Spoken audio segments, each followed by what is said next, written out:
Okay, so yeah, you've got me tonight. And this is the only slide really. So, sit back and relax. There's not going to be a lot to look at, but I'm going to start at the beginning. I mean, EBSA is emotionally based school avoidance. I think it perhaps used to be known by other names. School refusal was probably the most common one, which for obvious reasons, apportions the blame, doesn't it? And it actually apportions the blame to the child solely, not any of the adults, but purely to the child. So that's become it's not a phrase that should be being used. It's often called EBSA, which is emotionally based school avoidance. I think EBSA does have the risks around it. Is it does have that ring of a diagnosis to it. It's not, it's not a label or a diagnosis. It's just a description that people use to explain that a child or a young person is experiencing severe difficulties attending school. And that could be due to any number of reasons, often anxiety, emotional factors, mental health struggles, but equally it could be struggles within the family, and sometimes I suppose that overlaps into emotional factors, but sometimes if the key family member is very ill, that can trigger EBSA as well. But it's not a clinical diagnosis. It's a sign of distress. It's often linked to a sensory issue or an unmet special educational need. As I've said, family factors can trigger EBSA. And I suppose the key thing and about the name difference as well, emotional based school avoidance rather than school refusal, is that emotional based school avoidance is suggesting that support is needed, not punishment, not a big stick, but it's in its name, it is suggesting that there's a lack of support somewhere. So it's about identifying the support that's needed, not about punishing the child or the family. That's the theory. There may well be people sitting here tonight that are like, that doesn't really sound like my experience. But we'll talk about the reality a bit more as well. And I'm sure once we get onto your questions, we'll delve into the reality significantly. But if your child begins to experience EBSA, realistically, it will be you that notices it first, because you'll notice those subtle changes around your child, and you will no doubt be being told by school that everything's fine. There are no issues at all in those early stages as you're picking it up. I mean, often for a very long time, school will be telling you everything's fine. And then there's usually two paths to school becoming concerned. One is that the child masks in school and holds it together whilst it's falling apart massively at home, and it's school related, because weekends, holidays, not an issue, and then suddenly as soon as it's time to go back to school again, it flares up again. But school are telling you, it must be something at home, it's your parenting. Have you thought about social services? Because it's definitely not a school issue, because they're fine in school. And that can carry on for quite a long time. And children that mask that for some significant amount of time often then can become unstuck at school pretty quickly. It can happen really almost overnight. It's almost like perhaps a dam being opened, and once they can no longer hold it together in school anymore, schools see it for real very, very suddenly. The other route that children take is more of a gradual approach. So school begin to see it in small bursts, and then tell you everything's fine again, and then a bit more, and then everything's fine again. And slowly over time, schools start to become concerned because the child's difficulties get more significant in school. And schools, there's every range out there of how schools deal with it, from being incredibly understanding and supportive and really working very well with parents to put in appropriate support strategies, to threatening parents with school fines, court processes, that whole bureaucracy around a school's attendance process. And my advice to you, if you are dealing with or concerned that you might be dealing with an EBSA situation with your child, is go and look at your school's attendance policies.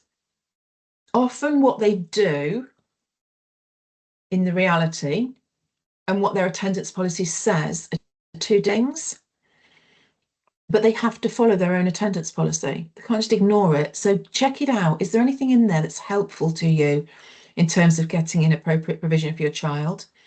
And hold the school to account for what it says. It would be very easy to put in a complaint against a school that was failing to follow its own policies, and it would be very difficult for a school to defend those. The other place that's worth checking is your local authority will have EBSA policies and EBSA guidance for schools. Again, use those. Prepare. You don't necessarily expect to be going to go and speak to your school about it and your school to understand and know what to do and be happy to do it. Check out their attendance policy beforehand. Check out their local authorities' policies and procedures and guidance for schools beforehand, and go to the meeting prepared with those to be telling a school what they should be doing, because you'll be able to tell them what their own policy says, what the local authorities' policy says. The other thing that you really need to be thinking about with children that are displaying EBSA is about whether the child has an EHCP or not. If the child does have an EHCP, then the first thing you need to be doing, as soon as you start to become concerned, really, is to be starting to put pressure on the school to hold an early annual review. Because, as we've already said, EBSA is stemming from an unmet need. So a child with an EHCP has an EHCP that provides provision. It means that the provision in the EHCP is not right. It's not. There's things missing, or there's things that are just plain wrong, or there's things that need tweaking. So an annual review will be the process that you would use to look at sections B and sections F, particularly sections B, the needs. Are the new needs that have developed? Does it very clearly say the difficulties that your child is having around attending school? Does it describe those? And is there appropriate provision in section F to meet those needs? That's the first thing. The second thing you need to be thinking about is, at what point might you be requesting alternative provision, and or that tipping over into section 19. I'll discuss those in a bit more detail in a minute, because they're relevant for children who have EHCPs and children who don't have EHCPs. So let's just cover the other option. If your child doesn't get the EHCP, my strong advice to you is to make an EHC needs assessment request. If the child, unless it's a very, that there's something specific to it, and you expect that to be short term, and you expect your child to bounce back, which is pretty rare, then you need to be making an EHC needs assessment request if your child doesn't already have an EHC. The very fact that they're struggling with EBSA is evidence in itself. There's two tests as to whether EHC needs assessment should be carried out. The first one is, does the child or may the child have special educational needs? And the second is, do their special educational needs or may their special educational needs require additional provision that most children of their age in a mainstream setting don't require? And the very fact that they're struggling with EBSA evidences those two tests. And there should be a needs assessment carried out for children who, over time, are struggling to attend school. We've got needs assessment webinar, which Leanne will be able to post the link to in the chat. That's a needs assessment blog. Those are probably two good places to to start with. If you are early on the journey and you're thinking, you know, that's probably a next step for you to make an EHC needs assessment request, you can ask the school to do it, but it's often quicker just to do it yourself. The other thing that you could be doing if you don't have an EHCP is also thinking about at what point alternative provision might be appropriate, and or a request for Section 19 education. And I'll talk a little bit about what those are. Alternative provision is education provision that's different to the normal school, certainly the normal classroom setting. Some schools will have their own AP provisions, or academy chains might have shared AP provisions, but it's alternate education, so it's not classroom based. It could be small group tuition outside of the main classroom. It could be one-to-one tuition outside of the main classroom. It could be something very different, like forest school, farm school, you know, an art provision, a music provision. They're often they're always therapeutically based. They are often practical, and they play to a child's strengths and a child's interests. An alternative provision can be put in for your child with or without an EHCP at any point. The school can and should be using the funding to provide your child with some alternative provision if they are struggling to attend school. It doesn't need to be full-time. It can be part-time. It would be part-time. It might just be an afternoon a week or a couple of afternoons a week. And the idea is, while a child's needs are not being met within the classroom environment, they enter into a negative cycle where their needs aren't being met, they're struggling, their anxiety is rising, they can't focus and engage in the education, they're then not learning, they're not able to do the work, they're failing in the classroom, which is again heightening their anxiety more. And it's just a cycle that keeps going round and round and round. And every day, every week, gets worse, because they're just stuck in a cycle of constant failure. Everything they try and do, they're failing at, because their anxiety is stopping them from engaging. So the idea with alternative provision a couple of times a week is that it helps a child break that cycle. It just takes them out of it. It picks them up and it puts them in something that they can enjoy, relax, reduces their anxiety, and they can succeed in. Once you've got a child that's succeeding, even if they're only succeeding in an alternative provision 2 afternoons a week, you can then start to build on that success. You know, as parents, you know this. You know, as teachers, we know this. If a child is constantly failing in everything they do, how you need to find some success somewhere to be able to then build on that success. As soon as a child is receiving that positive reinforcement, it's easy as an educator to start to build on that. So schools can and should be doing that. It would probably be temporary, you know, a 6-week block to review. And you know, no, I mean, they're not going to want to, because it's going to be very costly. It's much more costly than keeping a child in a class of 30 children. But they should be doing this. And this is why it's worth going and checking the school's policy and the local authorities' policies and guidance around EBSA. What do they say? Because if a school has a policy saying that they will provide, you know, an afternoon of alternative provision in 6 weekly blocks with reviews for children who are struggling with EBSA, there you go. You've got it in the school's own documentation. It's not you asking for it, it's you just asking the school to do what it says it does. The same with the local authorities guidance. Section 19 is a little bit different. Section 19, I suppose, is, I mean, it's full-time alternative provision, realistically. Section 19 is called Section 19 because it comes from Section 19 of the Children of the Education Act, and it compels, not schools, this is where it gets a bit complicated, it compels local authorities to provide suitable alternative education for children who cannot attend school. So this is a big step onwards from what we've been talking about. Schools should be getting in there early and providing some alternative provision. They should be getting in there early and holding annual reviews. They should be getting in there early and making EHC needs assessments. They should be getting in there early and amending the provision that a child gets. If they don't, and a child's needs escalate further to the point where they become unwell and they cannot attend school, then that's where Section 19 would come into play. And Section 19 needs to be requested from the local authority. It's a local authority duty. And there's a guide.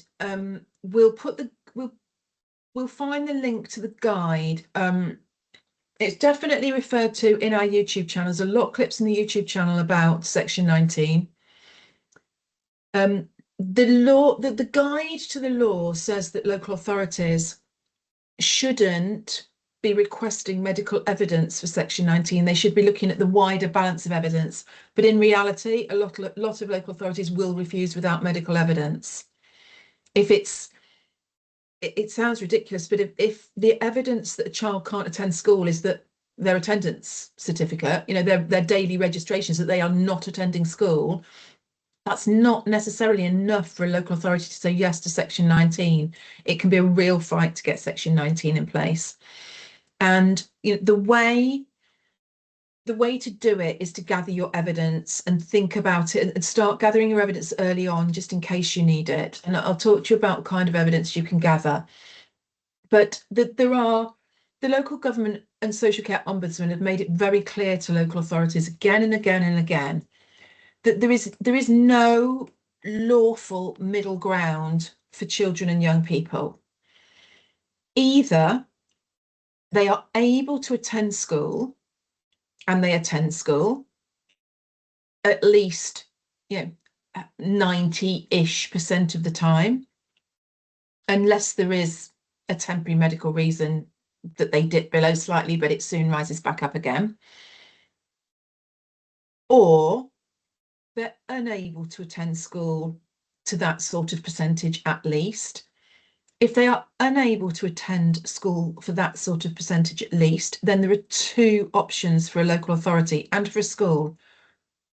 One is that the parent is choosing not to send their child to school, or the child is choosing to absence themselves from school. They're being sent off to school in the morning. This is the older children, but they're not arriving, or they're leaving school partway through a school day and going off and doing things other than being in school, or parents are choosing not to send them. And the right and proper route, according to our law, is that if children are truanting, parents are allowing children to truant, or parents are choosing not to send children to school because of whatever reason, it's a choice, then the law says that those parents will be fined and eventually prosecuted. And I mean, very end of the road, imprisoned for their children not attending school. But remember, those are parents who are choosing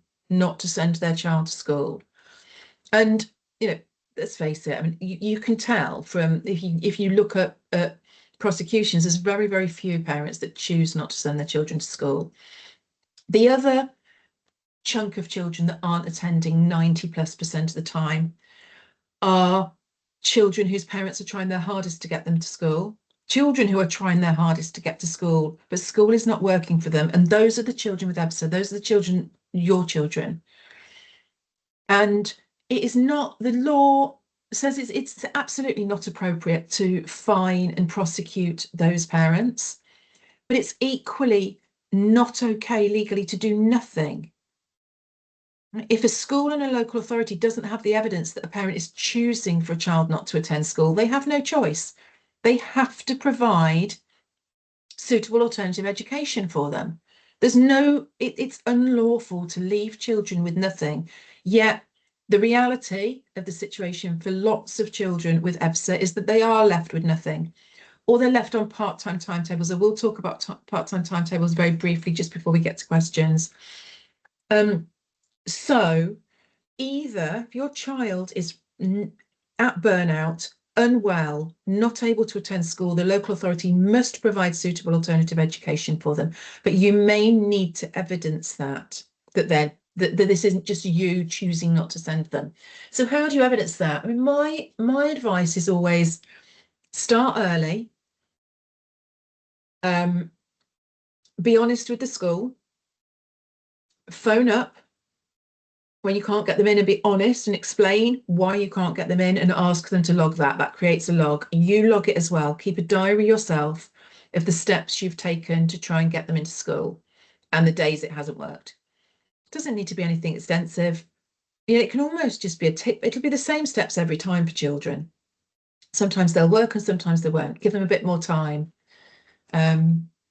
You know, let them go in wearing their Crocs rather than their school shoes. You know, give them some choice to reduce the demands on them, to see if you can get them in there. Whatever it is, just keep a log of when they're getting in and when they're not yourself as well, because that will build a pattern of evidence over time.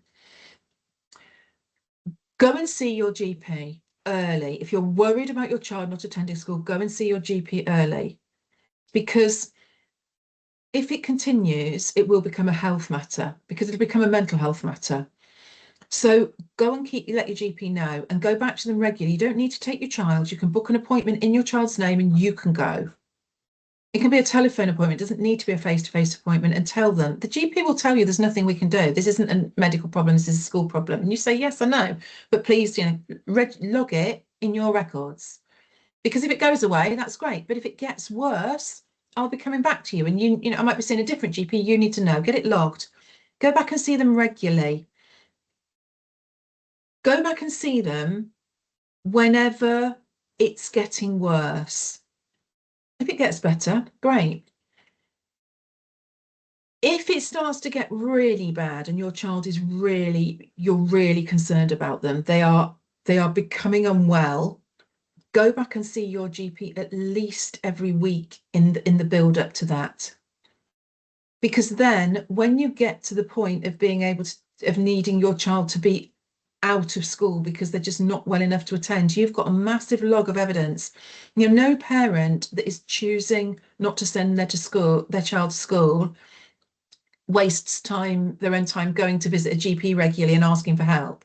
You're building because evidence is not what you know, evidence is what other professionals have in their records. So you're starting to build that evidence bank.